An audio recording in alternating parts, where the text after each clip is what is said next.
Hey everyone, and welcome back to my channel. So, these are my thoughts on the match that happened on the weekend, which ended Chelsea 2, Sheffield United nil. And yes, I'm not joking in my title. That is really, really true. This is the first time Chelsea have recorded back-to-back wins at Stamford Bridge since October 2022. That is how bad we have been this year. This is the first time. This is the first time in over a year that Chelsea have actually recorded back-to-back wins at Stamford Bridge. I mean, I thought 2023 was a really bad year for Chelsea, but I mean, that is so much worse than I actually thought it was. So obviously we win 2-0 against Sheffield United, and again, a win is a win. I would take it. Don't really care how we win these next few games. All I cared about was us winning these matches. And if we're being serious, that the first half against Sheffield United may actually be one of the worst halves of football I have ever seen from a Chelsea team. It was that bad. The players lacked energy. There's no intensity with how they play. There was no in-game intelligence. There was no creativity. There was nothing. And we had about 70% possession in that first half. But it was serious. We had one shot on target, and the reality was it was a shot straight at the goalkeeper. So you can't really, it's not a big chance. It was from Conor Gallagher outside the box, straight at the goalkeeper. And other than that, we had no shots on target for the first 45 minutes. I mean, if you started watching this match and you had no idea who Chelsea were, no idea who Sheffield United were, you did not know who either of the teams were, and you were asked what you think of both teams, you would probably think both teams were at the very bottom of the table fighting relegation because the players had no confidence and there was no structure with how they played. I mean, it was awful. And it doesn't help as well. We've had lots of injuries recently, but again, that's no excuse for that first half. It was just absolutely horrific. Speaking about that, obviously, I want to say I want to give props to Petrovic because he is in goal at the moment because obviously Sanchez went down injured in the last game. So Petrovic, he kept a clean sheet, made one or two saves, didn't have to do anything really, but again, kept a clean sheet. First game for us, which is very, very important, and hopefully he builds on that and gains confidence. Obviously, our back four again was just four centre backs because obviously on the right hand side we have Disasi because again Reece James is probably out for the season, I think, and then we got Gusto who obviously came back, but obviously was clearly not ready to start against Sheffield United. Hopefully he'll be ready for Newcastle, and then on the left side, as we all know, that Chilwell is out probably for the season, and also as we found out that Cucurella is out for 3 months. So, and clearly, one which I'm really gutted about is Poch clearly doesn't fancy Martin, which is a real shame because I was watching a bit of him last season because obviously I knew he'd come back to the club. He was brilliant for Burnley. He won their Player of the Year, was absolutely outstanding. Looked like he'd be really good for us, but clearly Poch unfortunately just doesn't really view him as good enough. So we have Colwell playing on that side. Again, in our centre midfield, we have Enzo who had a rest, much needed. As you could see, he was slightly fatigued. But other than that, we had Palmer, Gallagher, and Caicedo. And up front, we obviously had Mudryk, Sterling, and it was Jackson. Well, I mean, that's really it for the first half. It was an atrocious first half.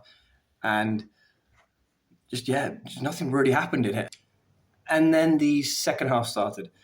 And the second half felt like a completely different game. Chelsea upped the intensity, upped the tempo, and Poch made one significant change at halftime. He didn't change any of the players. He just moved Palmer and Sterling into each other's position. So he moved Palmer out wide, which meant that Palmer all of a sudden had more time on the ball, so essentially could dictate the tempo like he essentially did. And he moved Sterling centrally, which meant Sterling then had all those little pockets to operate in. And obviously, we all know how good Sterling is, how quick with his feet is, and how much difficulty he causes the opponents when he has little half spaces. And we essentially score the goal in the first, 10 minutes. And again, it's through Palmer getting the ball, passing to Sterling on the edge of the box, Sterling going past one or two players, crossing the ball, and then an easy finish from Palmer.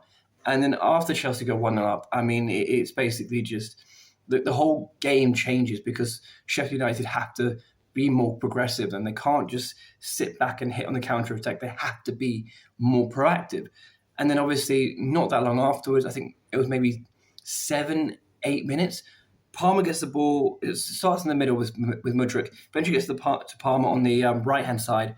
Palmer then passes it out. There's a little issue in the centre box where I think they thought Gallagher may have been offside, but obviously we all saw it was Sheffield United's player who was on the ground who played him on.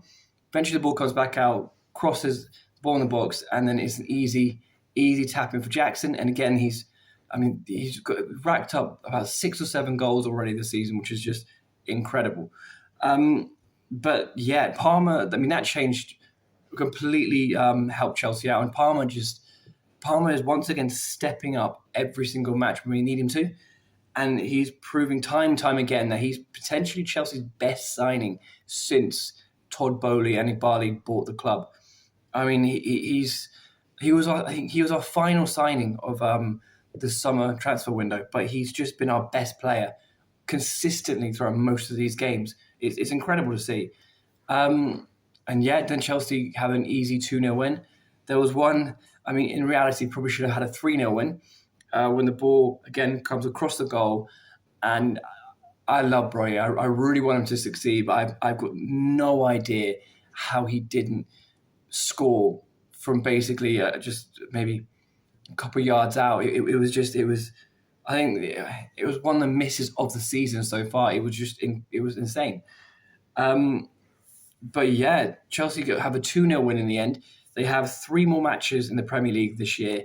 I think the next one is against Wolves on Sunday, the 24th. Then the next one will be, I think the next one's either, I think it's Fulham and then Luton. I think Luton is the final match on the 29th and Fulham is a match on the 26th. All 3 matches are matches in my eyes Chelsea should win. Whether they do or don't, that's a completely different situation. But I feel these are matches Chelsea should be winning, especially if they want to have any sort of chance of getting into any European spot. I think at the moment they are probably, they're 7 points off 6th place. For me, top 5 is done, but 6th and 7th, which are the second Europa League spot and the Conference League spot, those 2 are completely up for grabs. And Chelsea, I think, is 5 points off the Conference League spot and 7 points off the Europa League spot. So, especially if we do win the next 3 games, we still have a small chance, especially if Nkunku comes back in the team and just starts firing straight away in a sec. And especially if we go into January and we buy an elite striker, which is exactly what Chelsea need right now. So our next game is against Newcastle. It is tomorrow night. It is the quarterfinals of the League Cup. This is a huge, huge game. For one thing, that 4-1 defeat the other day was really embarrassing. They said the team just capitulated and it was just an easy win in the end for Newcastle. This team now have a massive opportunity to essentially get revenge on Newcastle and to put Chelsea in with a good shout of winning the first trophy of the season. If we beat Newcastle, the only competition I feel that our Chelsea should fear is Liverpool. And considering Liverpool and Chelsea for the last, I don't know how many matches it's been now, can't seem to beat each other, I feel we would have a good shot at actually winning this trophy. So anyway, guys, again, if you enjoyed this video, feel free to like, comment, and subscribe. And I'll see you all after the Newcastle game when hopefully we've booked our place in the League Cup semi-finals.